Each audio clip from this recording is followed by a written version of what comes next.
Hey guys, welcome everybody to Purple Haze Podcast. I am your host who bleeds purple and gold, Isaac here.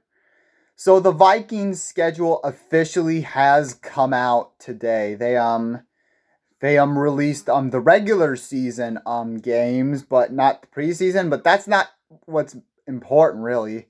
I mean, preseason is just seeing what the rookies can do, what other players can do to earn a spot in the 53-man roster, but we came here to talk about the regular season, which is about the regular season schedule, which is about to come out, the 2024. And let me tell you, by all of these teams that we're gonna play, I mean, let me just tell you, this is gonna be no cakewalk.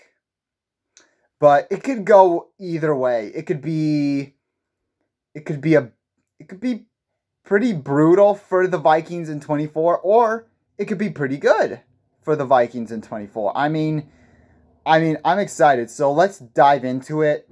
Starting off with, and I'll go ahead and give out my predictions early.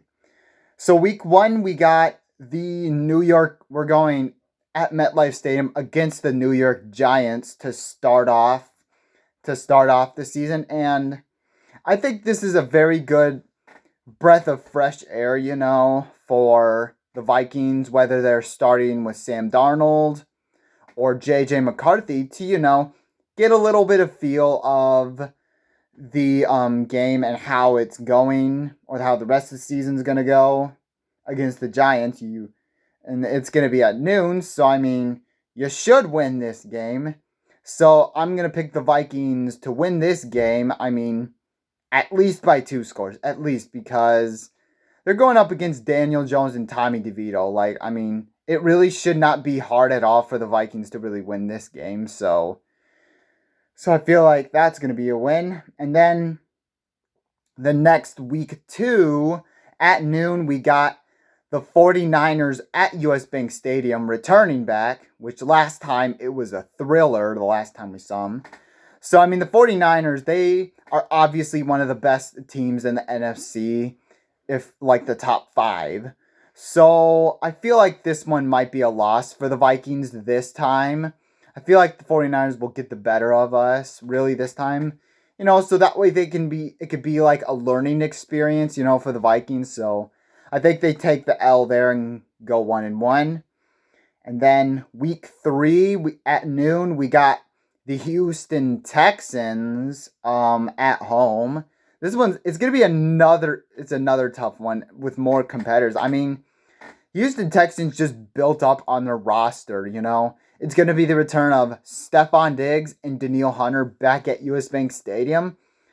And it should absolutely be a battle and a half. And you got Jonathan Greenard and Blake Cashman both playing the former teams.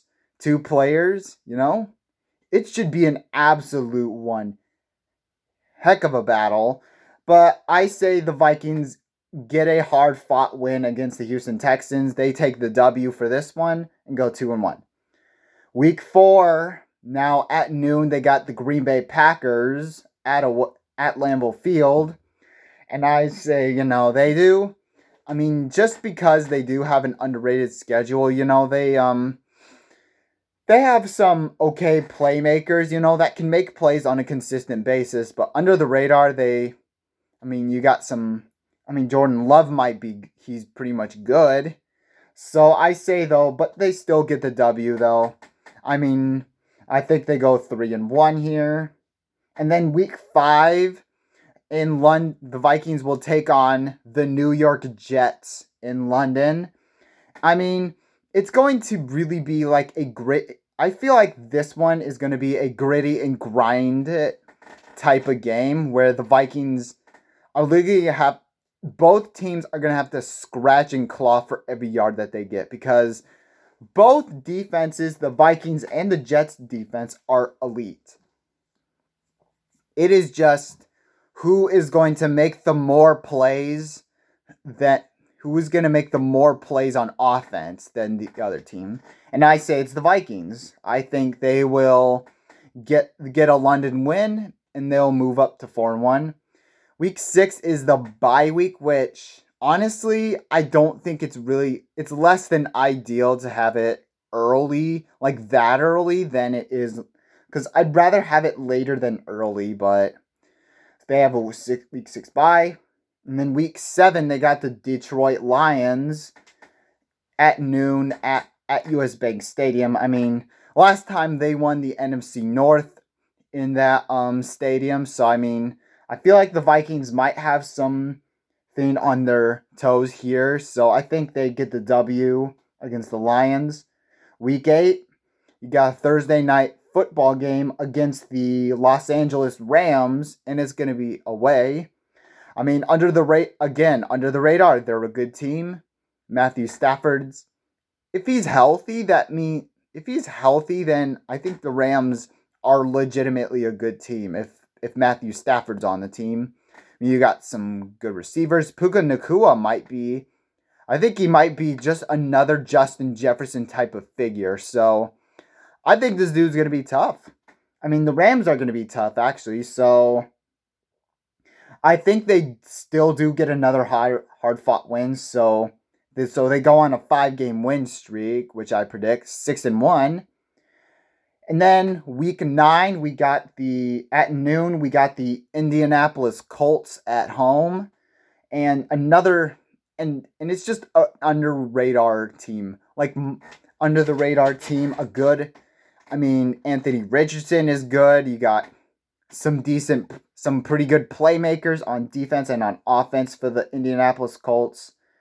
So I think the Vikings do take an L for this game, and they end their game winning streak and now 6-2. And then week 10 at away, sorry. At noon, we got the Jacksonville Jaguars.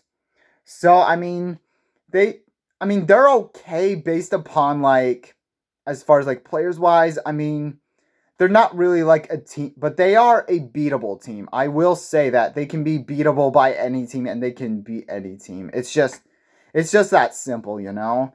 So I think the Vikings do take the W against the Jaguars at away. And then week 11 at noon, the Vikings take on the Tennessee Titans in Tennessee. I mean, the Tennessee Titans are probably the easiest one in the AFC South to really beat. I mean, Will Levis is okay. I don't know if he's really that great or not. I mean, they don't have Derrick Henry really, so it should help the Vikings. So I think the Vikings do get a win against Tennessee. And then week 12 at noon, the Vikings got the Chicago Bears at Soldier Field. So you got some very good players for the Chicago Bears they added. I mean, Ryan Poles, I was clowning Ryan Poles for a while, but I feel like Ryan Poles made so many great moves in this offseason. So I think they split with the Bears and take the L there. And then week 13 at noon, the Vikings have the Arizona Cardinals at US Bank Stadium. I mean, I feel like the Arizona Cardinals, there are some bright spots, not really much really to see from Arizona. Maybe Marvin Harrison Jr. might be good. I don't know. But I think the Vikings take the W there. And then week 14 at noon, the Vikings got the Atlanta Falcons at home, where Kirk Cousins is going to return in US Bank Stadium against his former team. So I think it's going to be a rookie versus Kirk Cousins, and I feel like it's going to be an absolute heck of a shootout for this game. So I'm going to go with the Vikings winning this one against the Falcons.